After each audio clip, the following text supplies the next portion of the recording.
Is everybody doing well? Is everybody doing good? Isn't it just a beautiful, awesome day out? Yesterday was one of those just awesome days where we got up. We didn't really have a whole lot going on. We just rested in the morning. Just had kind of one of those days you might call a lazy day where there wasn't a whole lot on the calendar. Don't you love those days? You get up and, there's nothing really seeing there. And maybe some of you were busy, you had things going on, and I don't want to make you feel bad that I got to have a lazy day, but it was wonderful. And we got up and lazy days don't always necessarily mean that you're not doing something. It just means that you have a little bit more freedom to do some things. And it seems weird, but we sort of just got up and we were watching some TV and having some breakfast, and along the way, we said, we got a couple things we could do today. I've been meaning to clean out the gutters, and, we'll go outside. And so I got up on the roof and, cleaned out all the gutters of all the seeds and all the stuff that had been falling. My trees have this weird thing where some years they don't do anything, and some years, man, they just drop every seed that you could possibly imagine. And I'm like, how is my yard not turning into an entire forest? I mean, these things were thick. They were everywhere. And so I'm, cleaning those out. And then as we're doing that, we decide, the hammock probably needs clean. So we're brushing that thing, cleaning it up. And it went from gray to white. That was kind of a cool reality and experience to have. And but really kind of gross, actually, because I had laid in it a couple weeks ago. And I was like, man, I feel kind of itchy. Like something's not right here. We need to clean that hammock. Something is not good here. And so we clean that thing out, and as we're doing that, and Maggie comes out, and she's like, I think I'm going to go see a friend. How the friend came back. She said, you know what I really want to do? I want to wash the car. And I'm like, hey, go ahead. So I got the hose, and they're trying to wash the car and clean it up. And I just sat there in that moment, and I just looked.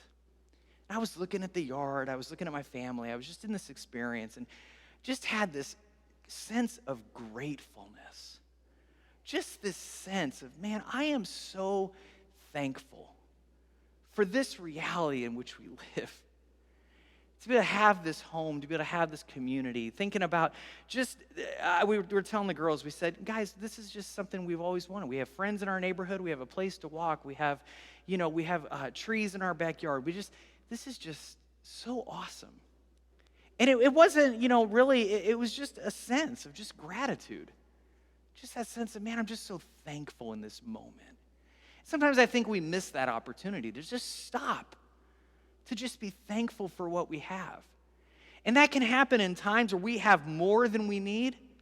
You can get to that place in times where you are in great need. Because in those moments, you recognize, God, thank you. Thank you for in these moments where I'm stressed out, where I feel anxiety, I know you will provide. I know you will. Through the family of God, through my relationships, through whatever we have, God, you will provide. And I can trust him in that. And that is such a huge gift, but sometimes we don't stop long enough to recognize it. Sometimes we're too much in a hurry. Sometimes we have places to go. Sometimes we just have so much to do that we fill our lives with that we miss those times of just stopping. The series has just been one of those moments. I was in a hurry, really, when I began my preaching calendar, and I thought, well, we'll go here, and we'll go here, and we'll go here, and we'll go here, and we'll get to this, and then we'll move on to this thing. And there was this moment that I just felt God saying, what if you just stopped? I thought, what would it look like to just pause a little bit? Maybe we need to learn about that, because I'm not very good at it. I'm not good at stopping. I'm not good at having those days like that. I'm always in a rush and a hurry, like this morning. I felt like I get up here, and I just want to get going. I said, wait, wouldn't it be nice just to stop? And wouldn't it be nice just to pause? So the series is really just teaching us that. As I've been really honest about, as I've been studying and reading, I felt like I didn't practice Sabbath very well in my own life. And in fact, I just don't feel like I really know enough about it. I don't really understand, where does Sabbath come from? And maybe there's some questions we need to begin to ask ourselves about this idea of Sabbath. Maybe that word itself is very foreign to us or feel like it belongs to somebody else or something else. But this gift of Sabbath, this idea of rest, comes from God. And as we're exploring in this series, we're seeing, how did that come about? Where did this come from? And what does it have to teach us? And how can we apply this in our lives today? Because I think, as my friend Dan says, everybody knows they need rest. It's built into our rhythm. Our bodies tell us if we don't stop and rest, our bodies are going to make us rest. A job loss will make us rest.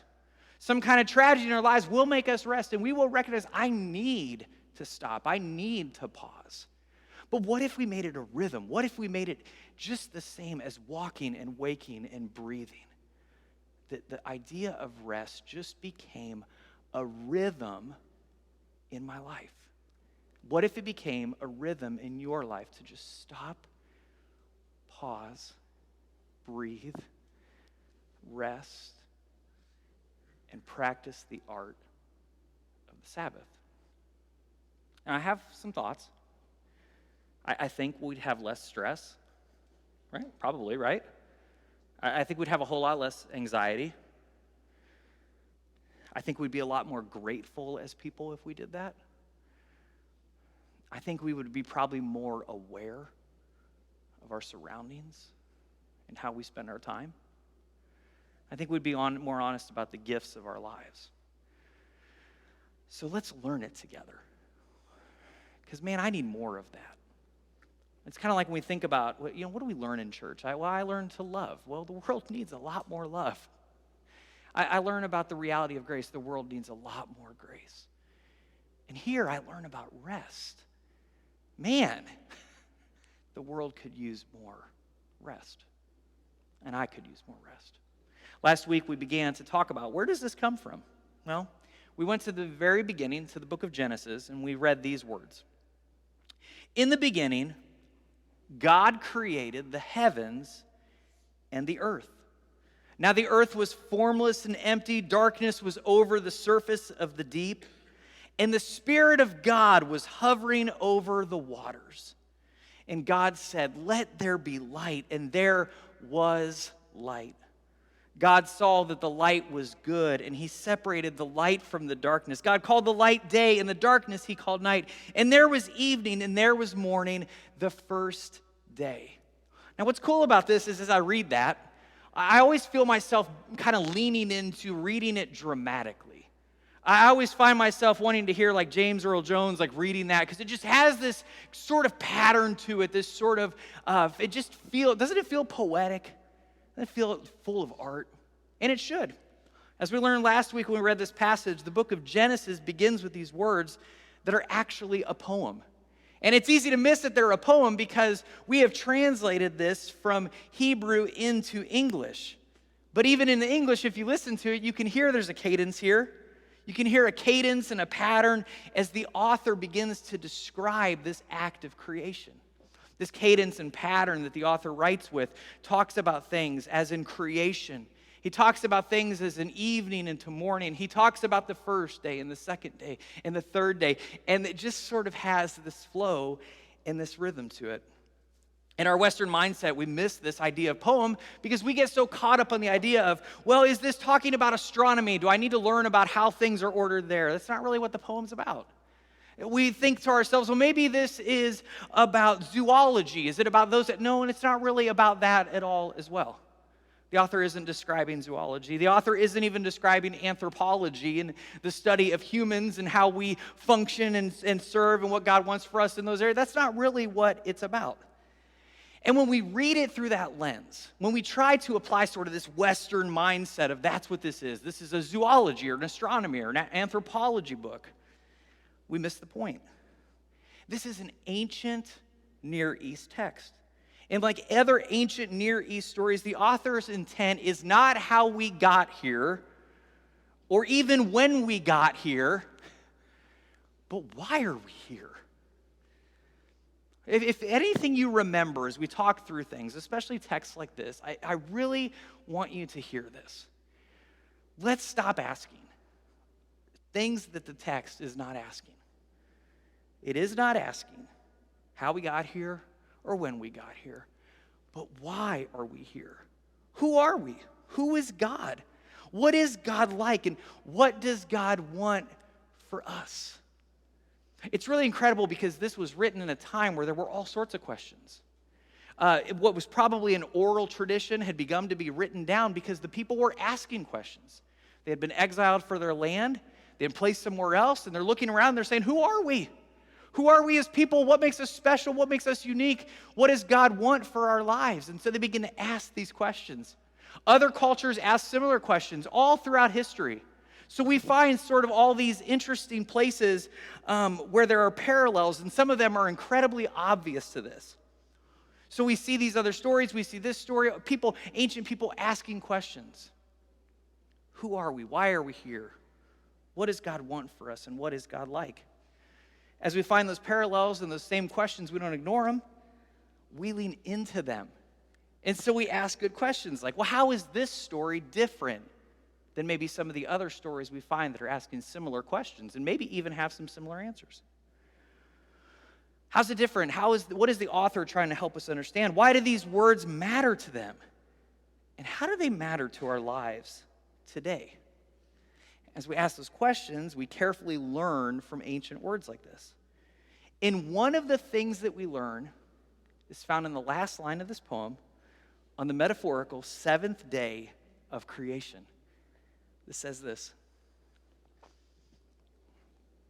by the seventh day, God had finished the work he had been doing, so on the seventh day he rested from all his work.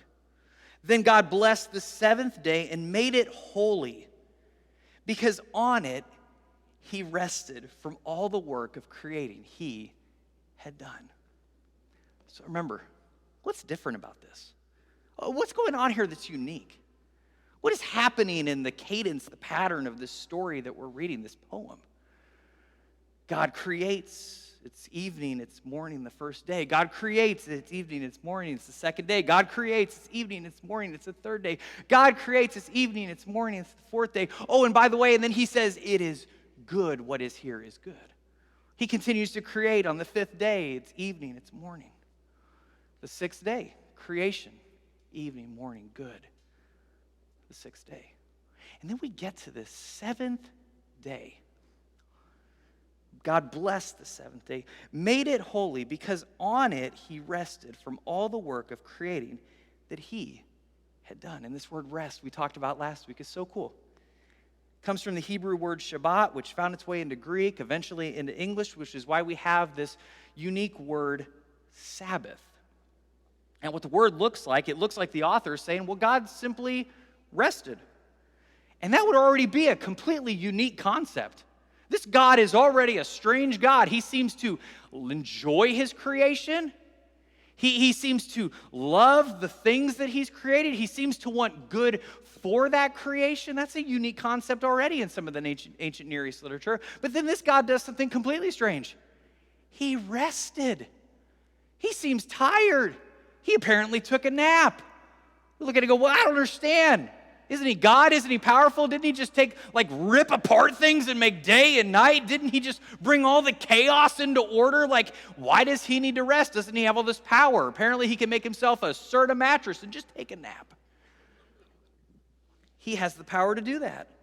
But what's really cool is as we dig into this, and as I've done some of the research here, it doesn't really look like the author's saying that he simply rested. Some ancient Jewish rabbis taught that God, in his blessing, created again. But instead of creating something wrapped up in time, instead of creating something out of space, instead of creating something out of matter, he created something completely different. That he created peace, serenity, and tranquility. I love that the Jewish rabbis offer this idea that these commentators say, what if instead of us just sitting back and thinking, well, God just needed a nap, what if we say God was still busy creating? And what if that seventh day, because there is no morning, there is no evening, what if that is an eternal reality that God is continuing to create? What if God is saying, I'm continuing to create rest, I'm continuing to create tranquility, I'm continuing to create ways of peace for you? Would you just lean on into that and experience it with God? What a huge gift. What an incredible reality for us. So in the first 6 days, God does one kind of creating, and here he does something entirely different. Now, there is so much that we are going to discover as we continue to understand, to research, to explore the Sabbath. But the implication is that God created rest. Now, what's cool about this is that the lessons from this impacted religious thought. It was eventually codified into a day of religious significance known as the Sabbath. So you see what happens is this word, I love this. I love when this happens. A word that meant a sort of act or an action begins to be codified into practice, and that word begins to have meaning, and it begins to become a time and a day. Many Jewish people today continue to celebrate the Sabbath. Maybe you also have heard of Seventh-day Adventists. This Christian denomination also adheres to a strict observance of Sabbath worship and rest. And this really should lead us maybe to some questions. And we're going to look at them as we study in this series. Sorry, my straw was not working. We're going to look at them as we research this in this series, but there are some questions that I want to ask. And these are just a few of the questions I'm wrestling with. I asked Dan about some questions maybe he's wrestling with. And as we go through the series, text me, message me. Say, Ryan, I've got a question about the Sabbath. Maybe we could explore it in the series. And if we don't, I bet we'll come back to this at some point and we'll ask those questions again. So here's some of the questions. See if these resonate with you. As followers of Jesus, are we expected to strictly observe the Sabbath? If so, why do we worship on Sunday and not on Saturday? Here's a good one. Is it okay just to nap, to catch up on work, go to a game? I'm going to the Colts game today, so apparently I'm breaking Sabbath. I don't know. Is yard work okay? Is getting up with a blower on your roof and risking your life to clean out your gutter, is that okay on Sabbath? That's not okay, apparently, to Jeff and Cheryl. I don't think for the Sabbath, I think they're just worried about me. Yes. Kurt, you're in charge if something happens. Here's another one. Am I supposed to be doing church things? Like, am I supposed to be going to church, praying, reading the Bible? If something comes up and I skip church, am I in trouble? When Ryan sends me a text and says, hey, I missed you, is he guilting me? You've all gotten that text and you're like, does he feel like, is he judging me? Now, you know me, I'm not judging you. I genuinely did miss you. I mean that. I'm serious about that. If you ever get a text from me, I'm not like, you missed the Sabbath? We're going to have a time, we're going to have a conversation, we're going to have some coffee. I'm not going to do that. But I wonder, am I doing enough church things? Am I doing it? Am I honoring the Sabbath enough? So we're exploring these questions during this series. It's going to take time to do that. That's why we're going all the way to Thanksgiving with it. But one question that I know I can answer is one we've already answered, and the one that we talked about last week.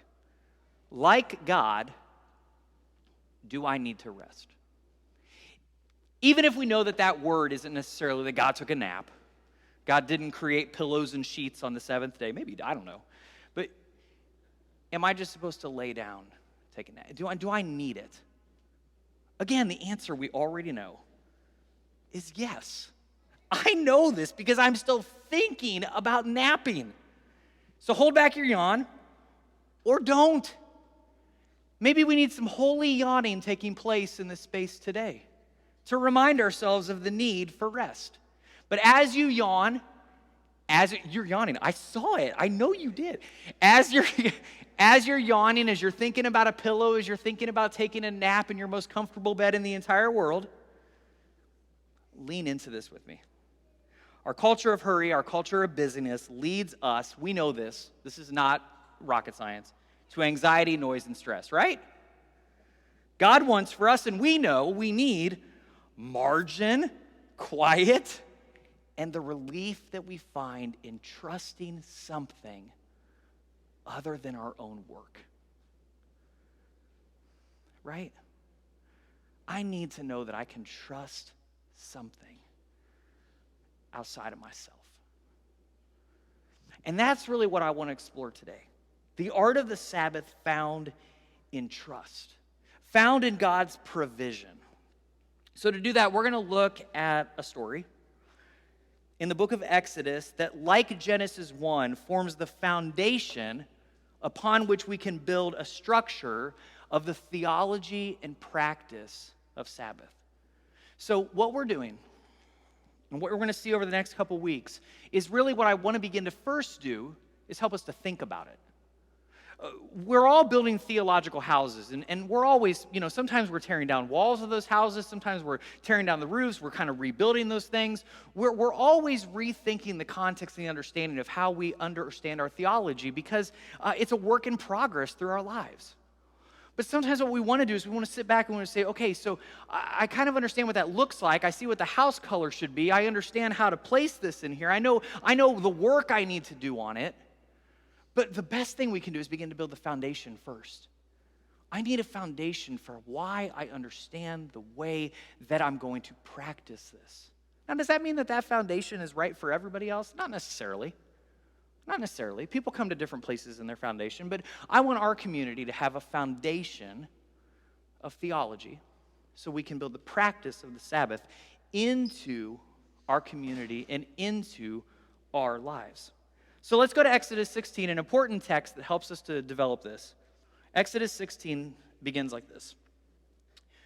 The whole Israelite community set out from Elim, came to the desert of Sin, which is between Elim and Sinai, on the 15th day of the second month after they had come out of Egypt. In the desert, the whole community grumbled against Moses and Aaron.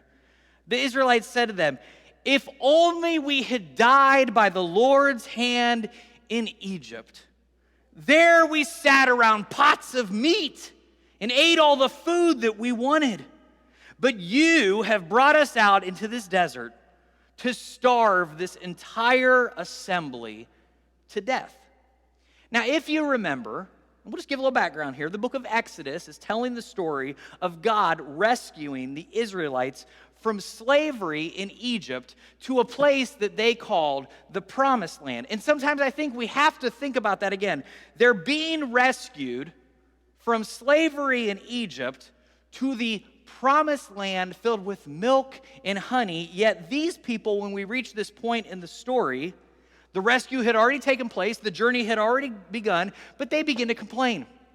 And they look around in the journey on the way to the Promised Land and say, it was so much better back there, back in the land of slavery, where we had pots filled with meat. We ate all the food. No, you did not. We ate all the food we wanted. But you have brought us to starve us here and to bring us death. They began to complain. They're like teenagers, I heard that. The desert, and here's what's interesting. The desert, or the wilderness, is this area between Egypt and the Promised Land. I've talked about this before. It's the land between. It's the place where they find themselves with their past behind them and a hopeful future in front of them, right? And we've all been there. We know what the land between sort of feels like. We know that it's this place where we know where we've come from. We know what that looks like. We have a hope and dreams for our lives in mind, but we're sort of stuck here in the in-between, and the in-between is what we call life. This is where you do the living. You're always in the in-between. You're not yet to where you think you want to be, and you're not back where you came from. You're in the middle of it. In the middle of it, it's easy to get some mistakes. It's easy to begin to complain. It's easy in the in-between to get to think too much about the future, and it's easy in the land between to get too focused on the past. It's too easy in the land between to think that, sure, nostalgia, that's where I belong. Or it's too easy to get in the land between and forget that you're building towards that future. And you need to work in the here and now and live as if those days are ahead. Into this reality, this grumbling, this misunderstanding of what can happen in the land between, God spoke. It says, "Then the Lord said to Moses, I will rain down bread from heaven for you. The people are to go out each day and gather enough for that day. In this way, I will test them and see whether they will follow my instructions." Now listen to the pattern. On the sixth day, they are to prepare what they bring in. That is to be twice as much as they gather on other days. So Moses and Aaron said to all the Israelites, "In the evening you will know that it was the Lord who brought you out of Egypt. And in the morning you will see the glory of God, because he has heard your grumbling against him. Who are we that you should grumble against us?" Moses also said, "You will know that it was the Lord when he gives you meat to eat in the evening, all the bread you want in the morning, because he has heard your grumbling against him. Who are we? You are not grumbling against us, but against the Lord." Then Moses told Aaron, "Say to the whole entire Israelite community, 'Come before the Lord, for he has heard your grumbling.'" I don't think I ever realized how weird that text is right there. What if we started out a call to worship like that one week? Come before the Lord, for he hears your grumbling. Come before the Lord today, for he hears the way you walked in this morning. I'm so tired of this week. Good. Come before the Lord with your grumbling.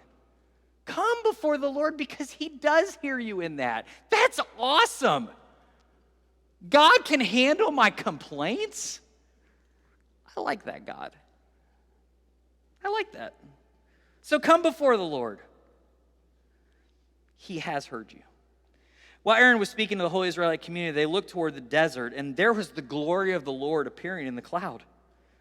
The Lord said to Moses, so listen to this. He repeats this. "I have heard the grumbling of the Israelites.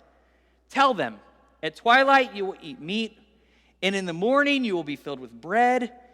Then you will know I am the Lord, your God."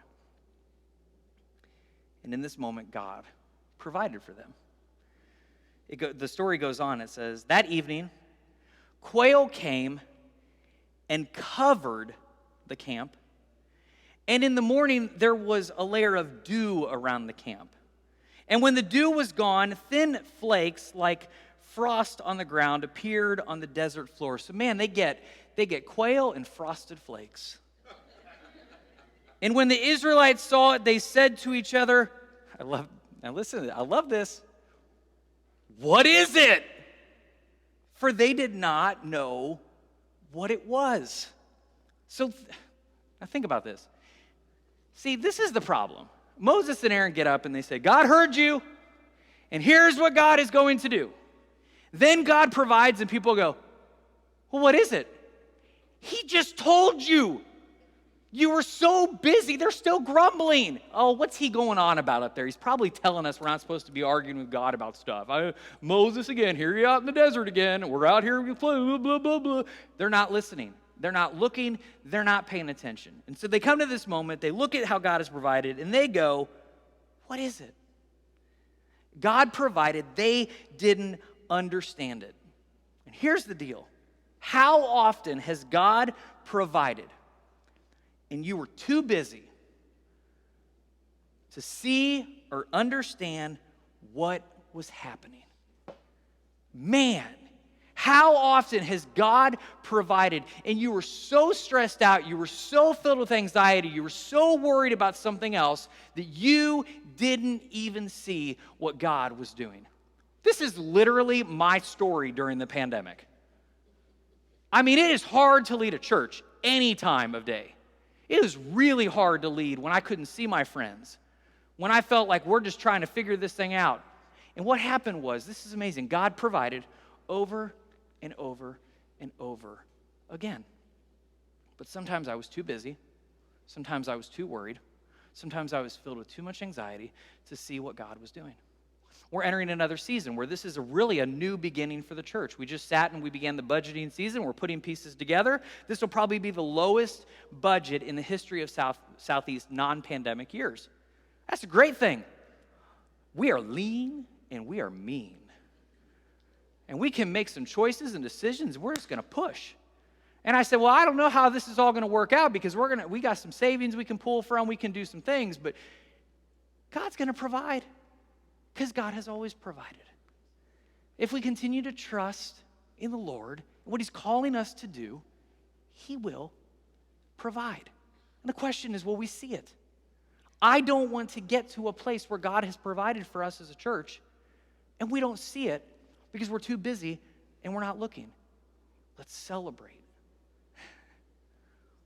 We could have just gone on. We could have rushed this morning. We could have said, wow, it was great worship. All right, let's move on to the sermon this morning, instead of recognizing that God has provided people in our lives who are serving and contributing to our community in our life of worship.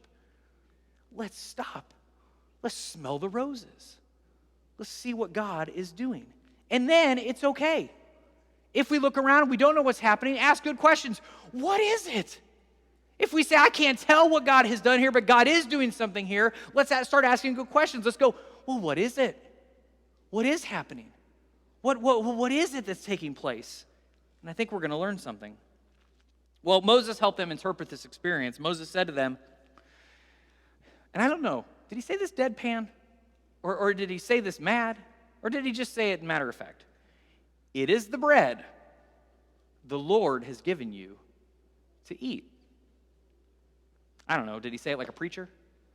Did he look at them? Was he ironic? Was he like, it's the bread, guys. I told you about the bread yesterday. It's the bread. How many times do I have to tell you? Or, it is the bread the Lord has given you. Make it up yourself, whatever you want. Now listen, though, to the instructions they were given, and this is going to tie the Sabbath. This is going to close us up for where we're going here. This is what the Lord has commanded. Everyone is to gather as much as they need. Take an omer for each person you have in your tent. The Israelites did as they were told. Some gathered much, some gathered little.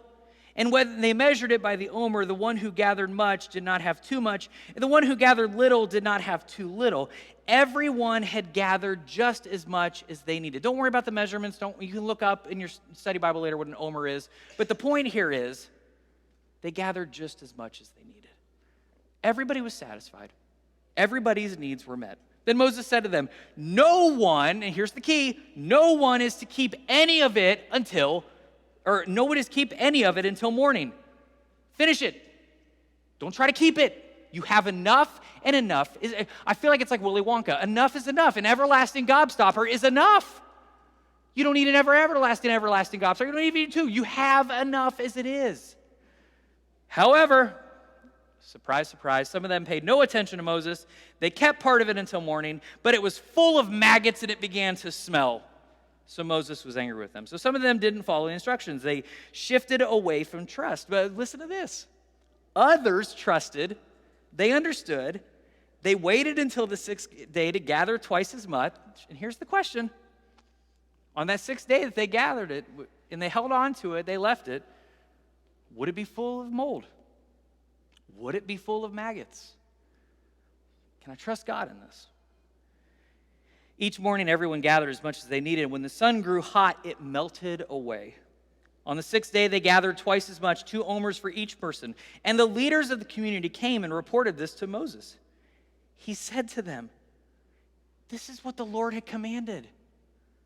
Tomorrow is to be a day of Sabbath rest, a holy Sabbath to the Lord. So bake what you want to bake, boil what you want to boil, save whatever is left, and keep it until the morning. So they saved it until morning as Moses commanded. It did not stink. It did not get maggots in it. Eat it today, Moses said, because today is a Sabbath to the Lord. You will not find any of it on the ground today. So now we can shift. We can see, how does this apply to future generations? How does this begin to build the foundation of theology that we need to practice the Sabbath? 6 days you're to gather it, but on the 7th day, the Sabbath. So now you see what's happening here? Okay, we have the codification of the idea of a Sabbath rest. Okay, now we're seeing the law getting put into practice. Some practicality here that goes along with the practice of the way. We hear the word that now comes in, so now we can tie that into this idea. 6 days you are to gather, but on the 7th day, the Sabbath, there will not be any. Nevertheless, some of the people went out on the 7th day to gather it. Imagine their disappointment, but they found none. Then the Lord said to Moses, how long will you refuse to keep my commands and my instructions? Bear in mind that the Lord has given you the Sabbath. That is why on the 6th day he gives you bread for 2 days. Everyone is to stay where they are on the 7th day. No one is to go out. So the people rested on the seventh day. So in the same familiar rhythm of the creation poem that gives us the theological truth that God creates peace and tranquility and rest, we now see in this story that God provided. With 6 days of effort, God gave them 7 days of provision. And it was a lesson that they would take with them even when they no longer needed bread to survive. Exodus 16:31, the people of Israel called the bread manna. It was white with a coriander seed and tasted like wafers made with honey, so nothing like Frosted Flakes. Now, this is cool though. The word manna is really cool because it's not a word. This is awesome. I love Hebrew. It's not a word, it's a question. It literally means, you ready for this? What is it? That's awesome. They would look at it and they would ask the same question to get the same answer. What is it? God providing enough for peace, tranquility, and rest. God providing a day of rest for you. That's what it is. So every time a kid got up in the morning and said, what is it? They'd say, rest and tranquility and peace. Mommy, Daddy, what's for breakfast? It's the Sabbath. Rest, peace, and tranquility. That's what it is. That's what it is. So what about when it runs out? What about when they move on and they no longer have the manna to look at physically to ask, what is it? Well, when the story ends, listen, they will remember. Because of this, Moses said, this is what the Lord has commanded. Take an omer of manna and keep it for generations to come, so they can see the bread I gave you to eat in the wilderness when I brought you out of Egypt. So brilliant. This is an oral tradition culture. So they keep this omer of manna with them that makes no sense in any other place, some kind of frosted flake mix that God created and provided. And somebody's going to walk up and go, what is it? And somebody says, I'll tell you what it is. That's the story of when God provided. And it's not just a story, it's a lesson for you.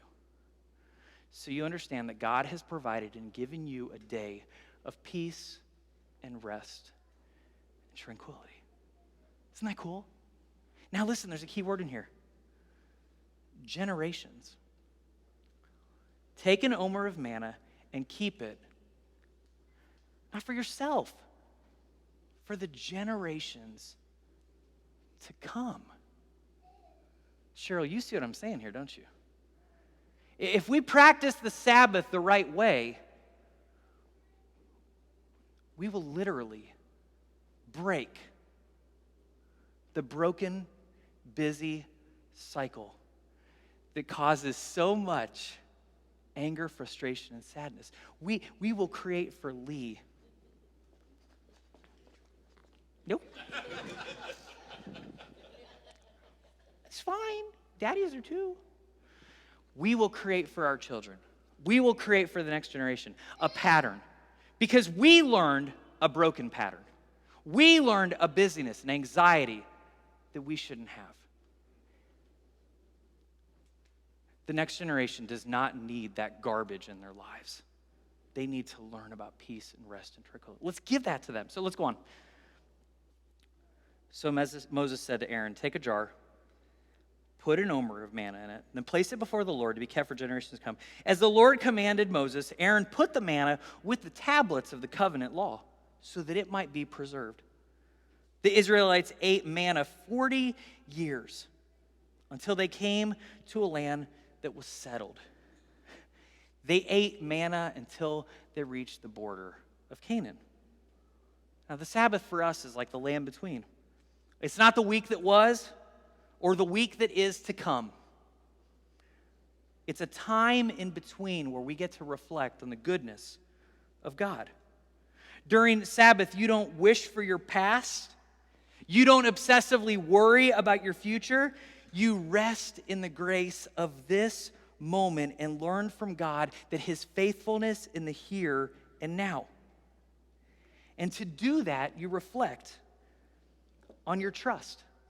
and in how God has provided and will continue to provide. Now, I have to tell you something. We're not going to go outside today, and we're not going to find Frosted Flakes out in the field out there. We're not going to find something to put in a jar and keep for generations to come. But do we need to do that? I think we do. I think we need something to remind ourselves of the need for rest. I know as a parent that I need to provide that for my children so that they can understand, so that they can break the cycle that I've been taught way too much of my life. I need something to remember this by. So here's what I want us to do. I want us to think about some practices that we can put in place. So I want you to take a few moments, and we're going to do this right now, and then we'll close. But this is important. I want to make sure we do this. I want you to take a few moments, and I want you to reflect on God's provision in your life. I want you to ask,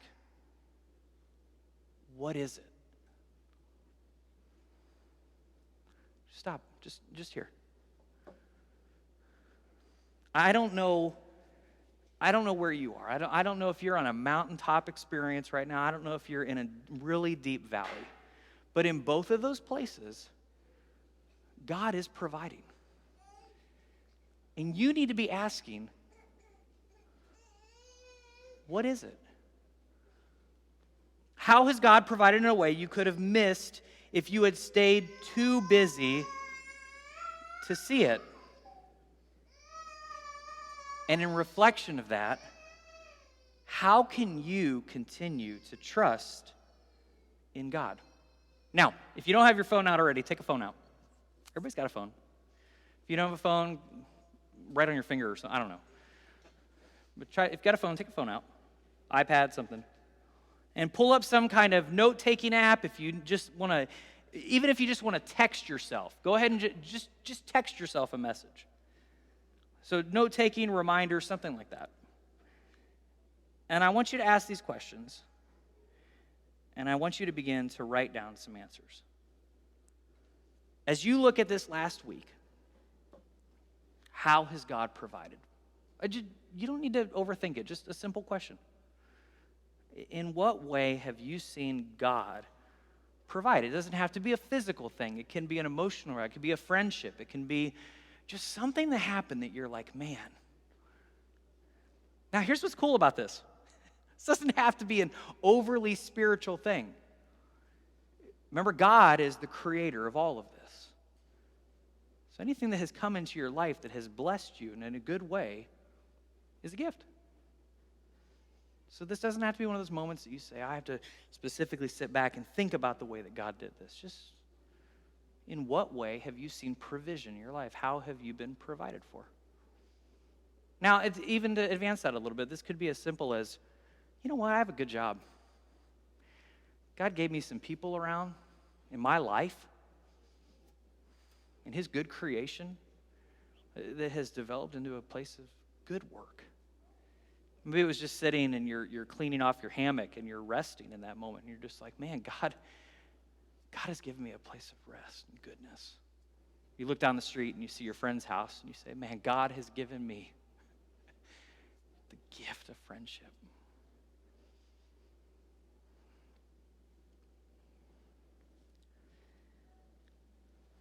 So I want you to ask those questions. I want you to begin to write that down. Now, as the week turns into the weekend on Saturday, as we go into Saturday and Sunday, I want you to carve this time out again. So if you're able to, you can do it now, you can do it later. I want you to set a reminder to do this. At some point, Friday evening into Saturday, going into Sunday, I want you to set a reminder that you're gonna have it ask you the same question again. What provision have I seen in my life this week? Isn't of my own making, again, right? It's not of my own. This is something outside of myself where I have seen provision. So when you get to that time, I want you to sit quietly in it this week. I want you to reflect how God has provided, and I want you to learn how that teaches you trust. And I want you to continue to do that week after week after week, and if possible, at the same time each week. And I want you to develop a rhythm and a cadence for reflection on that trust. Now, here's what's cool, and then we'll close. We do this every week as a community. We gather together as a community and we sing about the gift of God's grace and His love and His mercy. We gather together and we look across the aisle at friendships that God has given us. You didn't walk into this room expecting that you would just be solo and that you would just be independent. You didn't walk into this room thinking, I won't find people who love me and build community. If you did do that, I'm sorry. You entered a church. You entered a place where you will find community and love. That's what this is about. God has provided for us a community of grace and love and mercy. So we get to sing about that, how God has provided for us. We get to do that. How cool is that? That's amazing. We do that every week. Now, find a place to do that yourself, where you sit in quiet and you reflect rhythm, cadence, provision of God. And I am telling you, something is going to change about your life if you begin to do that. In that time of reflection, meditation, and practice, you and I will discover trust, this most significant part of the art of the Sabbath. Let's pray. God, we are so thankful to learn about rest, to learn about peace, to learn. We don't even have to make it, that you created it for us. But God, the problem is we so often lean away from it and not into it. So God, just help us this week to begin to develop this rhythm, this cadence. Help us to create this space in our lives. Help our technology to work in such a way that it reminds us. Help us to not push snooze on those reminders, but to stop in that 5, 10, 15, 20-minute time period to just reflect and practice Sabbath and practice how you have provided and how we can trust. And it's your name that we pray today. Amen.